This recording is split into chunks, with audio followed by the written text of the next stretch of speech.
মা, তুমি কেমন আছো? আমার পোষা বিড়াল ঘুঞ্চু, সে কেমন আছে? সে রাত্রিতে কার পাশে শোয়? দুপুরে যেন আলী সাহেবের বাগানে না যায়। মা, ঝিঙে মাচায় ফুল এসেছে। তুলিকে আমার ডুরে শাড়িটা পরতে বলো, আঁচলের ফেসোটা যেন সেলাই করে নেয়।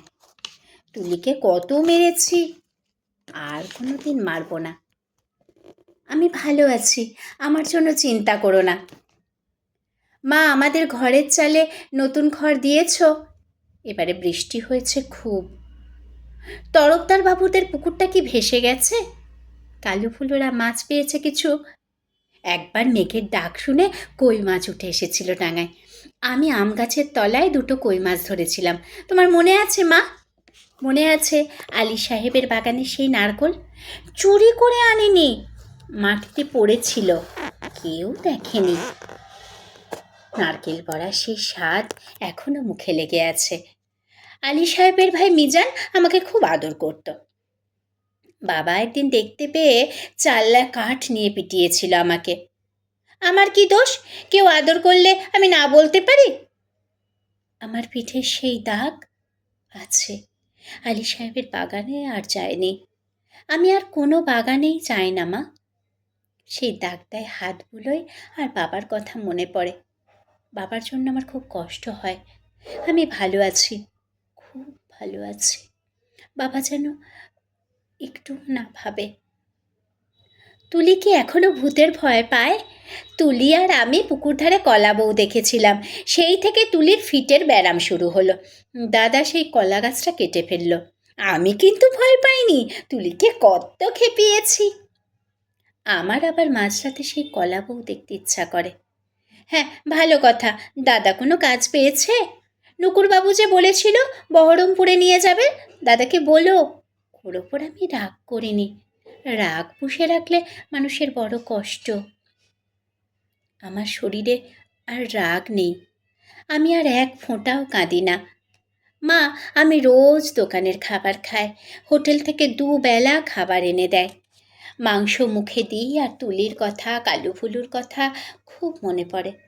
তোমাদের গ্রামে পটল পাওয়া যায় না, আমি পটলের তরকারি খাই, পটল ভাজাও খাই। হোটেলে কিন্তু কখনো শাক রান্না হয় না।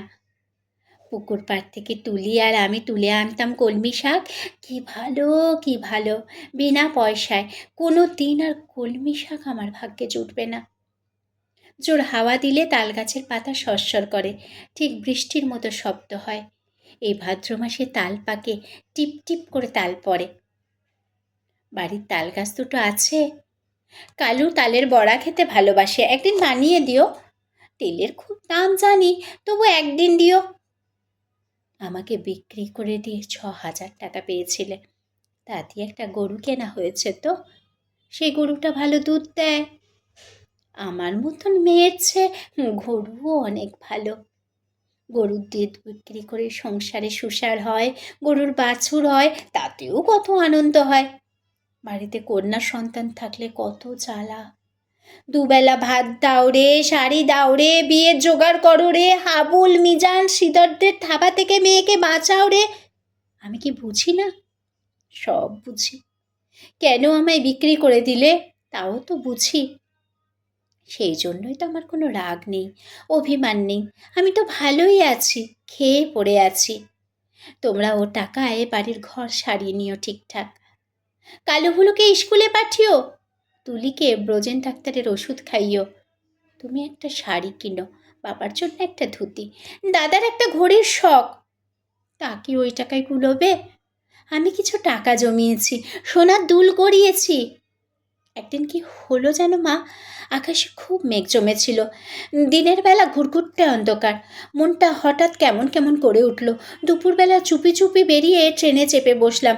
স্টেশনে নেমে দেখি একটা মাত্র সাইকেল রিক্সা। খুব ইচ্ছা হলো একবার বাড়িটা দেখে আসি।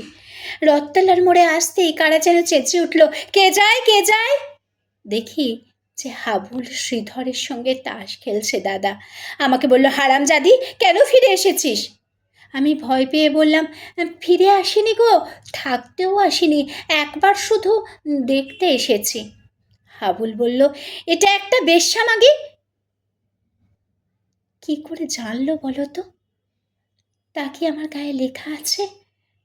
আর একটা ছেলে চিনি না বলল, ছি ছি ছি, গায়ের বদনাম। হাবুল রিক্সাওয়ালাকে চোখ রাঙিয়ে বলল, ফিরে যা। আমি বললাম, দাদা, মায়ের জন্য কটা টাকা এনেছি, আর তুলির জন্য। দাদা টেনে একটা চড় কষালে আমার গালে। আমাকে বিক্রির টাকা হকের টাকা, আর আমার রোজগারের টাকা নোংরা টাকা। দাদা সেই পাপের টাকা ছোঁবে না, ছিনিয়ে নিল শ্রীধর। আমাকে ওরা দূর দূর করে তাড়িয়ে দিল। আমি তবু দাদার ওপর রাগ করিনি। দাদা তো ঠিকই করেছে। আমি তো আর দাদার বোন নয়, তোমার মেয়ে নয়, তুলির দিদি নয়। আমার টাকা নিলে তোমাদের সংসারে অকল্যাণ হবে। না না, আমি চাই তোমরা সবাই ভালো থাকো। গরুটা ভালো থাকুক, তাল গাছ দুটো ভালো থাকুক, পুকুরে মাছ হোক, খেতে ধান হোক, ঝিঙে মাচায় ফুল ফুটুক। আর কোনো দিন ওই গ্রাম অপবিত্র করতে যাব না। আমি খাট বিছানায় শুই, নীল রঙের মশারি, দোরগোড়ায় পাপোশ আছে, দেয়ালে মা দুর্গার ছবি ঝোলানো, আলমারি ভর্তি কাচের গ্লাস, বন বন করে পাখা ঘোরে, সাবান মেখে রোজ চান করি। এখানকার কুকুরগুলো সারা রাত খেউ খেউ করে। তাহলেই বুঝছো কেমন আরামে আছি আমি। আমি আর তোমার মেয়ে নই, তবু তুমি তো আমার মা। তোমার আর ছেলে মেয়ে আছে, আমি আর মা পাবো কোথায়? সেই জন্যই তোমাকে চিঠি লিখছি মা। তোমার কাছে একটা খুব অনুরোধ আছে, তুলিকে একটু যত্ন করো। ও বেচারি বড় দুর্বল। যতই অভাব হোক, তবু তুলিকে তোমরা, তোমার পায়ে পড়ি মা। তুমি বাবাকে বুঝিয়ে বলো, তুলিকেও যেন আমার মতো আরামের জীবনে না পাঠায়। যেমন করেই হোক তুলির একটা বিয়ে দিও। ওর একটা নিজস্ব ঘর সংসার, একজন নিজের মানুষ। আর যদি কোনো রকমই ওর বিয়ে দিতে না পারো, ওকে বলো গলায় দড়ি দিয়ে মরতে।